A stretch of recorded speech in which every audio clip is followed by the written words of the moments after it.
Hello and welcome back to our channel. After exploring Poland and the north of the Czech Republic, our journey now takes us to Italy, specifically to the breathtaking Dolomites and the stunning Aosta Valley in the north of the country. And if you like our video, do not forget to like it, subscribe and activate notifications so that you know when we upload a new video.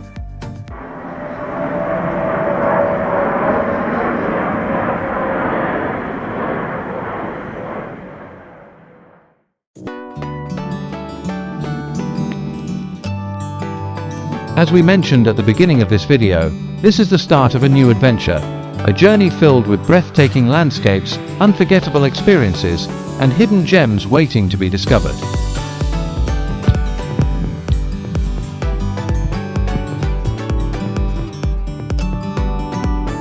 In our last video, we briefly introduced this trip, but what makes it truly special is a little twist.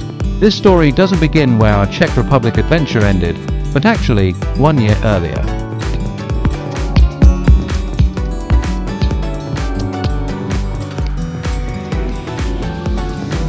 Yes, the summer before, we had already started this journey through northern Italy.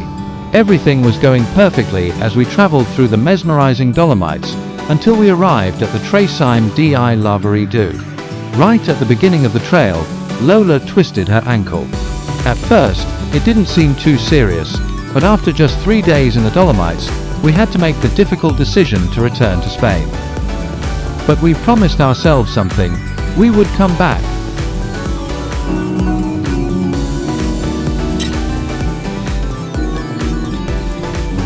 And so, a year later, after traveling through the Czech Republic and Austria, we finally returned to Tre Cime di Lavaredo to pick up where we had left off.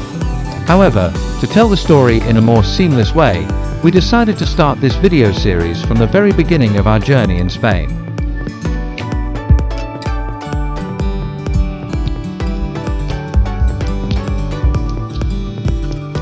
And so, our adventure began, traveling as much as possible on highways.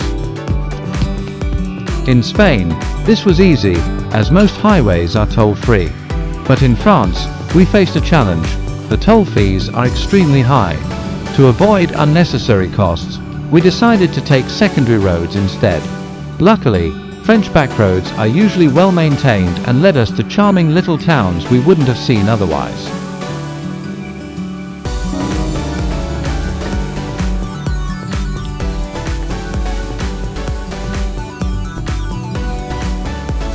The route through France was mostly flat, but as we approached the Italian border, the landscape became more rugged.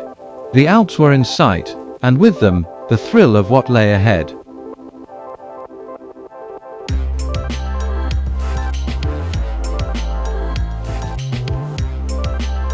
But as soon as we entered Italy, we made a small mistake.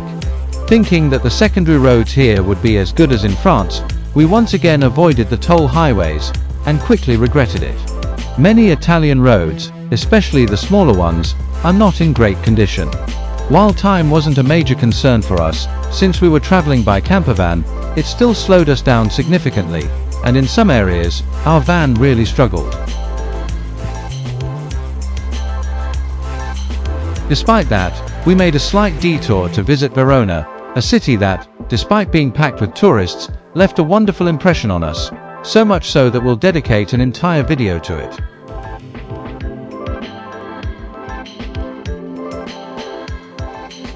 And since we were already in the area, we also couldn't resist visiting Venice. Just like Verona, it was filled with visitors, but that's Venice, after all. No matter the time of year, the city of canals is always buzzing with life. Again, we'll be sharing a separate video about our time there. But now, it was time to dive into nature. We set our course for the Dolomites, with our first stop, Pieve di Cadore. This charming town, home to about 4,000 residents, proudly holds the titles of City of Art and Walled City of the Veneto region. If you're traveling by car or campervan, you're in luck. There's a spacious, free parking area right next to the historic center, and we'll leave you the location in Google Maps. But what makes Pieve di Cadore truly famous is that it is the birthplace of the great Renaissance painter Titian. One of the first landmarks we visited was his childhood home, now a national monument. Inside, the ground floor houses some of his works, while the upper floor preserves the rooms where he spent his early years. Right in front of the house stands a fountain with the image of Saint John Nepomuc, and next to it, an elegant palace that once belonged to Titian's family.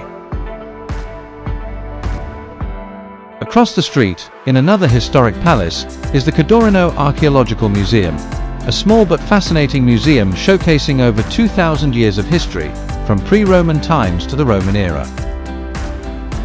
But after soaking in the town's history, it was time to immerse ourselves in the breathtaking Dolomites.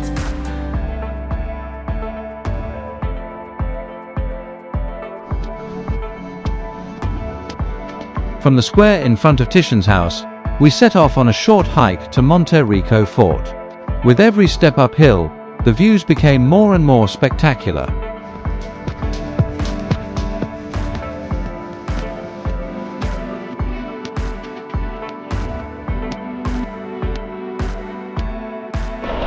The hike was easy and enjoyable, and before long, we arrived at Monte Ricco Fort, a place with a long and mysterious past. The site is believed to have originally been a prehistoric fortress, which was later expanded over the centuries. Sadly, at the end of World War I in 1918, Austrian troops destroyed it. Today, a scenic viewpoint remains, offering breathtaking panoramic views over the valley.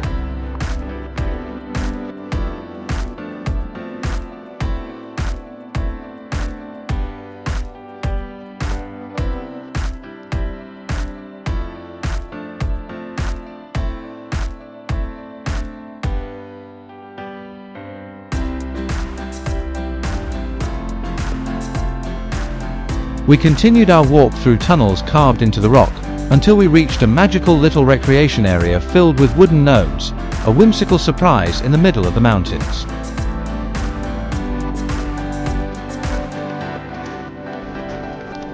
From here, we had an incredible view of Lago di Cadore, a reservoir created in the 1950s for hydroelectric purposes, harnessing the waters of the Pieve River. As the sun began to set, the lake's colors transformed, reflecting the beauty of the surrounding valley.